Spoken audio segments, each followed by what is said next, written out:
want you to imagine a battery. I am on 0. But check this out. Now, how cool would it be if this was in? Look, it's a USB input. That camera, this Canon EOS M150 mirrorless, it has an auxiliary, you know, like those old school headphones, and it's like that long thing. It has a 3.5 millimeter auxiliary input, not a USB input. I went to Best Buy, I went to Walmart, I went to Target to try to get a converter, and to no avail. So just know that we're trying to improve the audio quality on this. This was actually a gift from my little sister a long time ago, and it's just been in my closet, and I said, you know what? Oh gosh, let me put this to use. And sure enough, it doesn't work. So I might have to order something from Amazon. And then I'm gonna be honest with you guys. I was in so much pain yesterday because of the tooth. And I understood why the dentist was giving me a look of concern when she, was giving me my prescriptions and lowdowns of me making it to Wednesday. She was like, take this ibuprofen every 6 hours. And she had these humongous bug eyes when she was telling me, like, do not miss it. And because the pain never goes away, you're just masking it when you take ibuprofen. And this is the most ibuprofen I have ever taken in my entire life. They're 800 milligram pills taken every 6 hours. And when I say every 6 hours, I mean like even at 2 in the morning, if I, wake up because of the pain, I'm taking it. And so I'm just, and then I went to the gym today. I just did the best that I could. And you're just kind of going through the motions because you're just like on, like I said, that battery, the Energizer Bunny. You're seeing Tark at 10% here. So no excuse. We got to get through this law. So we're on number 33. You ready? Class is in session. Buckle the fuck up. Discover each man's thumbscrew so you can manipulate them at will. Everyone has a weakness. Find your, and this was my notes, find your mark's Achilles heel. I don't know if you've ever seen the Hercules movie, but he's like, and that schmuck Achilles, that damn heel. Because if you know much about Greek mythology, once upon a time, the Achilles' mother, she was an immortal goddess, she dipped him in this pool of essentially immortality, but she held him, she dangled him by his heel. And so his entire body left unscathed, but the heel was his only vulnerability. Now you know. But the premise is everybody has a weakness, so you just need to find what it is and exploit it. If it's a video game, you can see, if they just cave under pressure, if they let's not use the video game analogy, even though that's perfect. In the workplace, what's their stress tolerance ability? Are they an immature child? Do they project emotionally? What is it? Find what it is. He's going to list the easiest way to exploit people's things. It's usually one of these things. People's need for validation and recognition, which it's one of the human needs, significance. It's the number one human need there is. And I'll give you examples of how I've been able to be suggestive utilizing such things just as proof. I'll give you an example in a second. And their need to feel important, right? Because significance is a broad term. It's a broad human need for, I need to feel valued. I need to feel important, like I matter. If you've ever seen the movie Avatar, and they say like Aowa or something, I don't remember what the word is. I think it was Aowa. It's like, I see you. That's what people want. They want to be seen. They want to be heard. They want to be, it's just a way to be recognized and validated. And you make someone feel so significant, valued, important, that they matter. And when you can fill someone's significance cup, and usually particularly guys, dude, you give a guy one compliment, he'll remember that for a year, because nobody gives a fuck about men, which is true. So if you give a guy a single compliment, a single nicety, dude, even heterosexually speaking, he'll look, the way he'll look at you, dude, they don't forget, because that cup is so empty. Do you know what I'm saying? I saw a video on Instagram before I deleted the app, just recently, because I'm doing a huge detox from every stimulant and every dopamine flood. I need a break, particularly with all the duress and stress and things and medications that I'm under right now. But in the video, this woman was like, she gave her boyfriend flowers and he started crying, and she told him that he was worthy and deserving of love, and then he started crying. And then she said, I'm not upset that he cried. I'm upset that in his 18 years, not a single person has told him that he's worthy of love and deserving of it. So, yeah. Anywho, and then the last thing is, before I get into the earlier notes, I'm just jumping ahead to try to give you the maximum value early on. All you have to do is find ways to make people feel better about their taste, social standing, intelligence, etc. And then what did we say? Then you can exploit their weaknesses and this is another caveat, I'm just skipping to the bottom of the notes, they'll never suspect you are turning them like a thumbscrew, because that's the law. Discover each man or woman's thumbscrew. And even if they do, they may not care, because you're making them feel better about themselves, and that is worth any price. I love that. So let's get into it. So I remember I was on a ferry with my good friend, early mentor. It's actually one of the reasons, she's actually the only reason that I didn't give up on rat life. I remember I was about to quit. I was about to throw in the towel, and I said, I'll just stop this, and then I'll, come back to this sometime later. And it was over an audio message, and I met her in Croatia, and she replied back. She said this verbatim, and she's, a critical cog in the wheel when you think about people that you needed to meet along on your journey. This is why I needed to meet Miss Amanda White. She said, "You've already been through the pain of it. Why not hang on a little longer?" What a fantastic thing to say to somebody who is ready to quit, who is ready to give up. And she's like, just hold on a little longer. Let's just see. Huh? That's called an angel that's guided into your life, right? If you think of your hero's journey as a man, right? You're on this noble quest. And every man who, seeks a life of purpose, meaning, fulfillment, what God has called you to do, you're all gonna go on the adventure of a lifetime. And on your quest, right, of fulfilling your purpose, your potential, what you're here to do, you'll meet these people in your life who are like literal guides, just as if you're watching a movie, just as this character comes into your life to give you this insight, to give you this lesson, to give you this gift, right, to give you this motivation, to give you this, a single sentence that has you hold on just a little longer. And so she was that gift for me in my life. Now, I remember we were taking a ferry from the island of Hvar back to, I believe it was Split, Croatia. And on the ferry, I told her, because I was just, sharing with her all of my ancient wisdom, I said, the significance is the number one human need that there is. And I showed her, I wanted to demonstrate to her how I can prove it, and because she didn't believe me. And there was a girl, and I said, nobody does things unintentionally. The tattoos, the earrings, the rings on their finger, the number and the amount that they're wearing, the volume. I said it's all purposefully done because they're all trying to do their best, look their best, feel their best. It's all about significance. It's the number one human need that there is. People will do anything to fill that cup. So there was this girl, and I said, I'll prove it. There was a girl on the ferry, and we were sort of walking, and I said, oh my gosh, I love your rings. And she was wearing like 7 of them.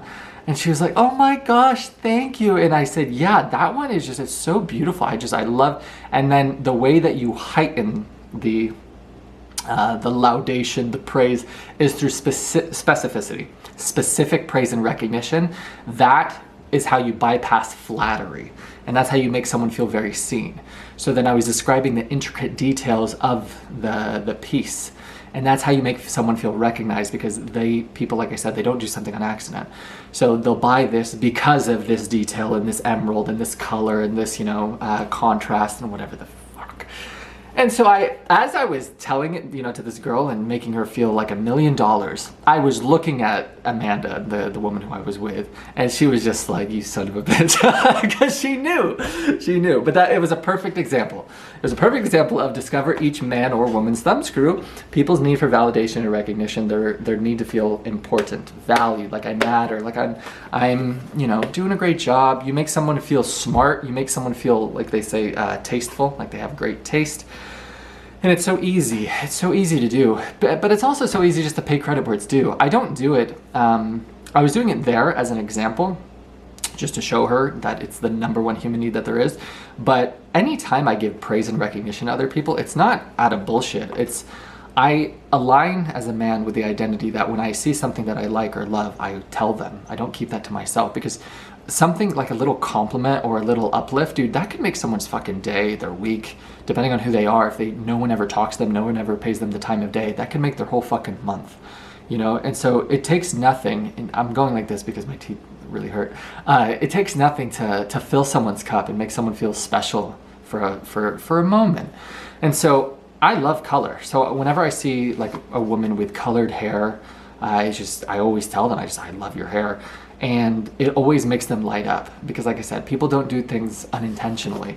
And then the other thing that I thought of, and we haven't gotten into it yet, it's the next book, The Art of Seduction, but it ties in with this so well, so I have to share it. So discover each man or woman's thumbscrew. When it comes to seducing people, one of the tips that I'm sure he'll put in this book, and if he doesn't, he's doing every young man a disservice, is you want to escalate physically as quickly as possible. Now, I'm not talking about you need to, go and, pounce on them to try to have sex with them right away. It's not work or make out with them. No, relax, settle down, don't interrupt me while we're in class. When I say escalate physically, a lot of things that I'm sure he's going to talk about when it comes to seducing someone, it's psychology. Don't get me wrong, confidence ties into it, but it's pure psychology. And what happens, you play on the woman's subconscious when you make them, this is what you're communicating when you escalate physically, and the way that I would always do it is with tattoos. Wow, and the reason that I'm sharing it is because it ties in with this so well. They have a tattoo, and I'm like, oh my gosh, that's such a cool tattoo, can I see it? Every person, they got their tattoo for a reason. They like the design. It has fucking meaning to them, whatever the fuck. They're never gonna say, no, you can't see my tattoo that I spent, a ton of hours on, thousands of dollars on. No, they're gonna be like, here, yeah, of course you can see it. I've been waiting my whole life to show you. And so I'll be like, I'll do this. I'll be like, wow, that's such a cool tattoo. What am I communicating to their subconscious? This is a man who feels comfortable touching me and comfortable being touched by me. It's the quickest way you can separate yourself from the friend zone. If you give a girl a vibe that you're squeamish or you feel weird about her touching you or you touching her, you're immediately placed in that category. My freaking voice went up. That category, whether she does it subconsciously or consciously.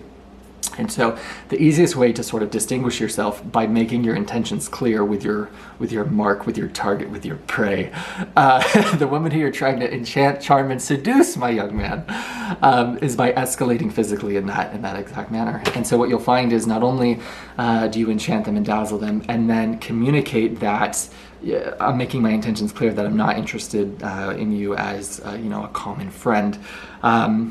But you also fill their significance cup, which ties into discovering each woman or man, I don't touch guys, their thumbscrew. Okay, does that help? Does that set the preface for this lovely lecture? So let's get into the notes. There's not many. I told you, it's a half thing. We started here last time, it's a half. It's a half, so this will be easy.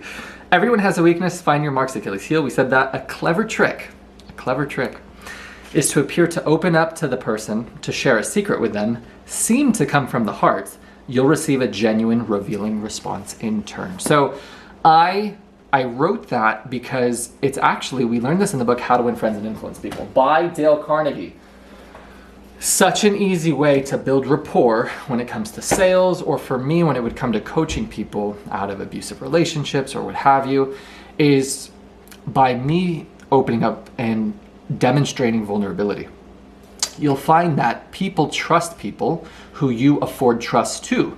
So if I am communicating, a secret or something that, is maybe slightly embarrassing or one of my biggest insecurities, you're very more than likely able to get their walls to come down. And so that works almost, I would say 9 out of 10 times, because there's some people who their walls are so big, no matter how much you reveal, they're just riddled with fear. And so no matter how much you open up and how much you let go, you're not the person that can get through to them. And I've dealt with those people too. And just like what we learned from Jordan Peterson, if you're talking to somebody and they're not listening, stop talking to them.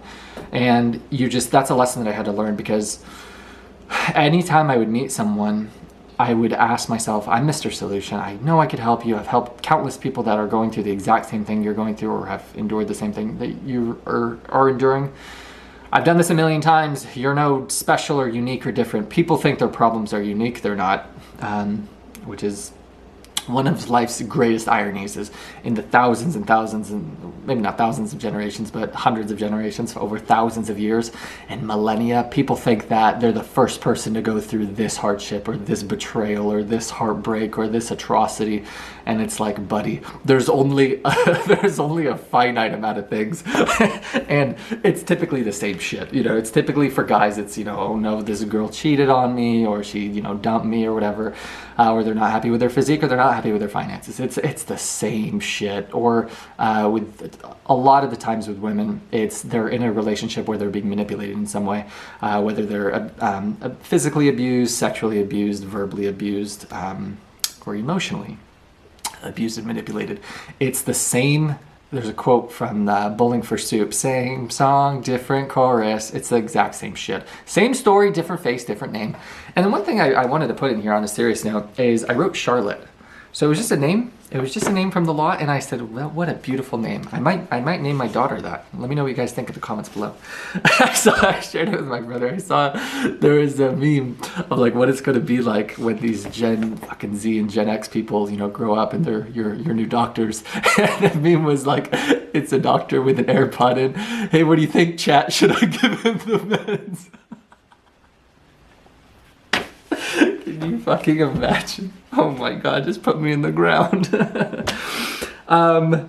But that's why I wanted to underline that seem to come from the heart. No, don't implement that law. Don't seem to be genuine and sell them a bill of goods and just give them false vulnerability. That's bullshit. If you want to actually get through to people, be honest. There's a story with Tony Robbins. He said this over several different interviews and podcasts where he was in this inner city school with a bunch of, I want to say, black kids who they've been through really, tough shit. And he's this 6'7", 280 pound white guy who's, a billionaire. And they were like, yeah, sure, whatever. That was and this is a professional speaker and strategist. And so he's like, yeah, I can completely understand how, you won't think that I can resonate with you and your upbringing whatsoever. And then he shared this in all the podcasts that he shared with them he's enacting this, but he's not seeming to come from the heart. He actually is. And he shared with them how basically horrible his mother was when she mixed alcohol with prescription drugs and, all of the abuse that he had to endure. And he said, I got the entire room. Everybody was crying after they heard my true story. And he said, I've never shared that in any live audience ever. But the whole goal was he was trying to reach these kids. There's a scene in South Park, how do I reach these kids? How did he do it? By not appearing or seeming to come from the heart, but actually coming from the heart. So I would highly recommend that. It's a great way to build rapport. It's a great way to think of social media. Think of YouTube, think of Instagram. None of this is fucking real, dude. None of this is all bullshit. It's the real connection that you make with someone in real life, not a fucking pixel on a screen, And so I always think about that. I always think of that. And unless I'm talking with you, unless we're having a conversation, unless you're leaving me an audio voice note, unless we're having a phone call, you're not real. You're a fucking NPC in life, right? You're literally in a different reality than I almost poked my eye out, than is in my existence, because we're not having any sort of face-to-face, loving, honest, open conversation or dialogue. So I don't put any stock into social media because it's all fake. It's all bullshit, right? But when I can actually have those heart-to-heart conversations, you realize what it's all about, dude. We're all going through shit. We're all going through struggle. We're all going through hardship. A lot of stuttering going on with the word hard. We're all going through it, man. And we're all just trying to do our best. We're all trying to heal. We're all trying to grow. We're all trying to learn. We're all trying to do better. But honestly, at the end of the day, we're all just trying to make it. And when I say make it, I mean just make it through the fucking day, make it through the week, try to pay our bills on time, try to get over this chick, we're just trying to make it to the next, sort of milestone and just hold on a little longer. At least that's what I can wholeheartedly resonate. And don't get me wrong, I have my vision, I have my purpose, I have what God has called me to do, I have my goals, I have all of that. But it's a fight to sort of save your own life on a daily basis. So I hope that makes sense. Don't seem to come from the heart when you're having a conversation with someone, because you have no idea the impact you could have on their life by actually having the courage to be open and honest. That's how you'll get through to them. That's how you'll develop and cultivate real relationships of people who actually fuck with you. Not by pretending to be fucking genuine and being a serpent snake in the grass trying to manipulate them or get something out of them.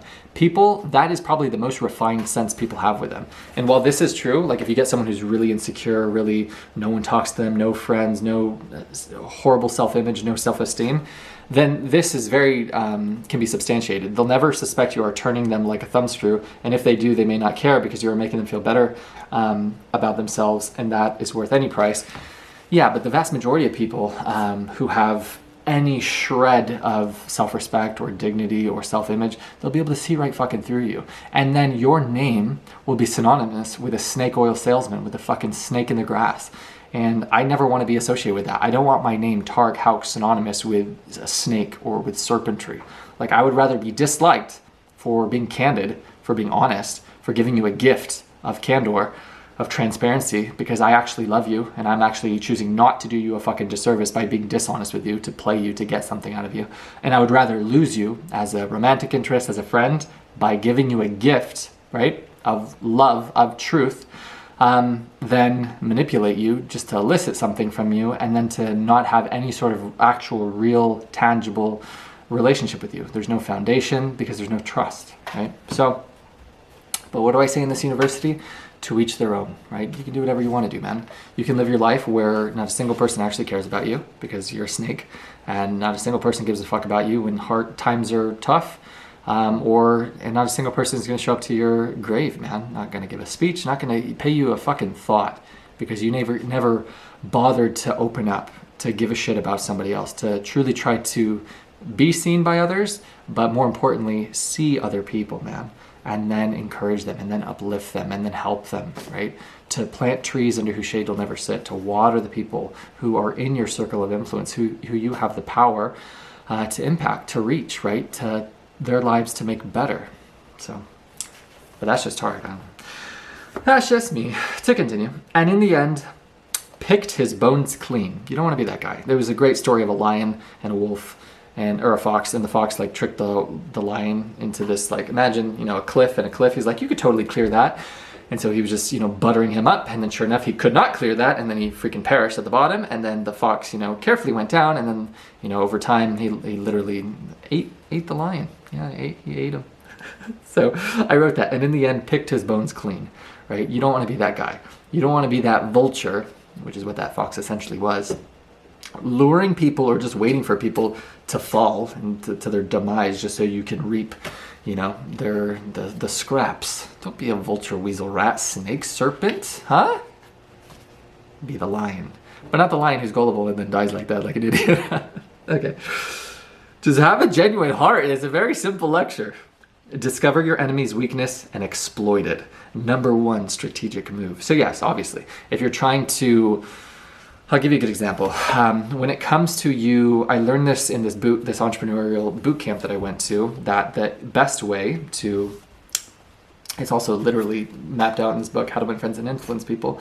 But the best way to get a mentor, to retain a mentor, is to just play on the vanity of their significance. So basically what you need to do is two things. You need to give them specific praise and recognition, but also you need to validate yourself. And so the way that you do that is you sort of sell yourself a little bit, but you keep it very humble in an asymmetrical, portrayal representation to their amazingness. And you use specific praise and recognition in terms of citing, the exact things that they had said or achievements that they have done, and then how it must have been so hard, or they have, put in so many hours of work, and it's just so honorable because of the testimonials that speak for themselves, etc., etc. And then the way that you can sustain mentorship for a very long time is just, and they explain this in the seminar, but it's also outlined in this book, is just saying thank you, and always saying thank you. And why? Because you're giving them gratitude and you're thanking them, and then you're showing them you implementing what they're telling you to do. And people, again, it's all psychology. People love to help people who want to help themselves, and even millionaires, you'll find they're happy to do it for free. So because they have all of this wisdom, they have all this knowledge, they have all this decades of experience, and all they want to do at time's end is just pass that on. And so when they see a pupil who actually listens to them, they literally get oxytocin from it. They feel great to help, right? And so that's worth more than pieces of paper in their bank account that they don't need. So they're happy to help the person for free. You'll find that a lot on your journey. Like, people love to help people who are on the path, who want it more badly for themselves than they want it for them, right? No one is interested in charity or giving you a handout, but if you show them that, dude, you're in it to win it. And I knew this personally from personal training.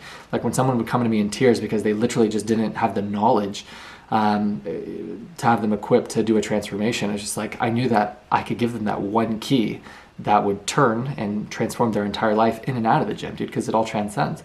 And so my favorite thing, and this is gonna sound kind of weird, is when someone comes to me and they're in tears. Like, that's my kink, that's what gets me off.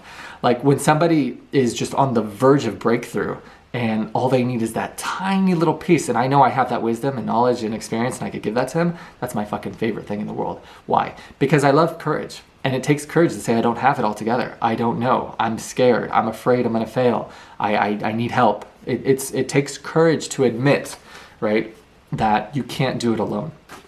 And you'll find that mentors, and I've been mentored and I've been a mentee.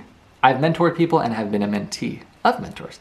You'll find that to be the case. I would happily rather train people for free who are in it to win it, who just have humility and just do what I tell them to do, than somebody who's paying me to not listen to me and to waste my fucking time. And so you'll find that you can, and this is a quote from the book. It's one of my favorite quotes, and that's why I have it memorized to this day, and I read this book years ago. You can elicit the attention of the most sought after through specific praise and recognition. It gives story after story of how a child was able to garner the attention of presidents, of generals, of the highest celebrities by just writing them a letter and giving them specific praise and recognition. You're literally able to enact this law, discover each man's thumbscrew, because their number one human need is significance. There's a quote from Abraham Lincoln: everybody loves a compliment. Everybody likes a compliment, man. And all you have to do, if you think that people at the highest elite level financially don't lack their significance cup being filled, or that's not a human need of theirs, you're mistaken. They want to be praised and recognized just as much as everybody else. But we learned from Jim Rohn in one of his books, I believe it's My Philosophy for Successful Living, because the other one is Seasons of Life. And he says that when you give specific praise and recognition to other people, and you do that abundantly, you seldom need specific praise and recognition for yourself, because you fill your own significance cup by doing that. Like, you as a person feel good by just giving compliments and uplifts and encouragements to other people. And what you're doing is conditioning a really, really abundant self-image. You know, you're so secure with yourself that you don't feel any state of lack or insecurity by paying credit where it's due, right? I can fill somebody up knowing that their success, their good looks, their accomplishments, their relationship status, in no way whatsoever diminishes or lessens my potential success in any of those categories, right? That's a secure, abundant mindset. And that's why you don't really feel the need all the time to be, complimented, validated, because I'll tell you, your need for validation, recognition, approval from others is directly correlated to your self-image. So when your self-image is low, when you've tolerated so much disrespect, when you've disrespected yourself by saying something and doing something else, or when people, you constantly lie to yourself by doing things that are against your heart. Like when you do things that aren't aligned with you. Like you don't want to go to something and you go. That's how you get your self-image and self-love and self-respect to go down and down and down. It's every time you say yes to something you actually want to say no to. And so you'll find that your need for validation, recognition, approval from the other person or from outside parties will go up. They're in tandem. So when your need for validation from others goes down, and a great way to achieve that is doing what I'm doing right now, is a social media detox. So I deleted Instagram. I'm not scrolling, and it's very healing. Because I found myself so fucking stimulated. And so I just said, I need to take it down 100,000 notches. I need to be able to hear God again. I need to be able to find peace and ecstasy and pleasure in simple things, in the breeze when I go outside, in the sun when it kisses my face. Right before this, I tanned outside. Dude, we're in February. This is peak winter, and it's 77, 78 degrees outside, and I was tanning, and it's just to have gratitude for where I live, for where I am, for even just being placed on paid leave right now to do these kind of things. Even though it's Sunday, but still, it's just, you can't even appreciate that if your dopamine receptors are flooded and completely exhausted from the constant dopamine drip, right? You're swiping on dating apps, or if you're playing video games, or if you're watching porn, or if you're on social media on the fucking Instagram reel or TikTok reel, just scrolling all goddamn day, your brain is fucking fried, man. It's broken. So what do you need to do, dude? Heal. Eliminate all the distractions, eliminate all the garbage, and you'll find a sense of poise, a sense of calm. You'll find yourself aligned with God's pace and God's timing. You'll find yourself have so much more energy to do things like this, like your purpose. Even when you're on a 10% battery, you wouldn't even suspect that. You're like, Tarek, if this is you at 10%, what is you at 100%? You don't want to know. You're not ready for that guy. To continue. So I hope that makes sense. In terms of discovering your enemy's weakness and exploiting it, and that's the number one strategic move. You can, I'll say it again because it's an amazing quote. Everyone should read the book, How to Win Friends and Influence People. You can achieve the attention. You can elicit the attention of the most sought after through specific praise and recognition. I mean anybody. If they have a blue fucking Instagram tick, or if they have millions of followers, it does not matter. It doesn't matter who they are. Those Instagram models, they read every DM that they get, right? So you can absolutely get through to any of them through specific praise and recognition. You realize, wow, people aren't better than me. There's a good quote I shared with you earlier. My oldest brother told it to me once upon a time. There's no such thing as leagues. There is no such thing as leagues. Oh, he or she is out of my league. No. There's no such thing as leagues. When you understand that, one day you can have anybody. It's very true. If you treat me like a celebrity, I have to treat you like a fan. And it works vice versa. If you're a guy and you pedestal a woman, right? You treat her, you put her on a pedestal, you're literally idolizing her, right? You're making her way larger than life.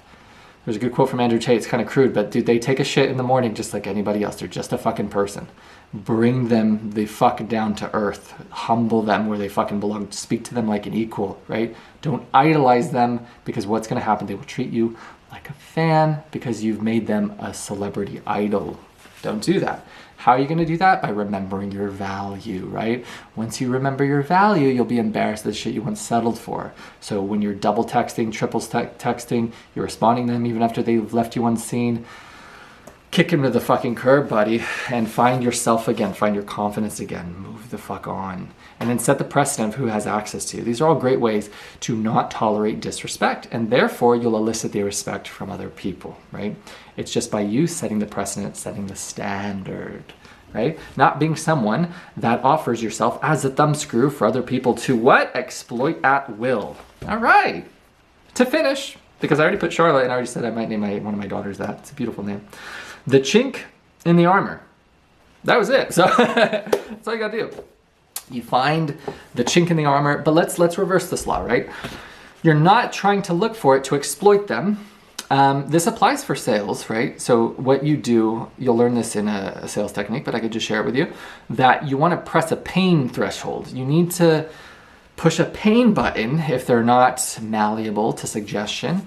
And the way that you can do that with a parent is just pointing to their kid. Andrew Tate, he shares this, where he was selling glass windows door to door. And they would be like, we don't need windows, our windows are fine. Nobody gives a shit about buying windows. And then he was like, what about the security aspect? And he would say that while looking at their 3-year-old child. And then the parent would be like, what security aspect? They're hooked. Reel them in. Found the thumb screw, now I'm going to apply pressure.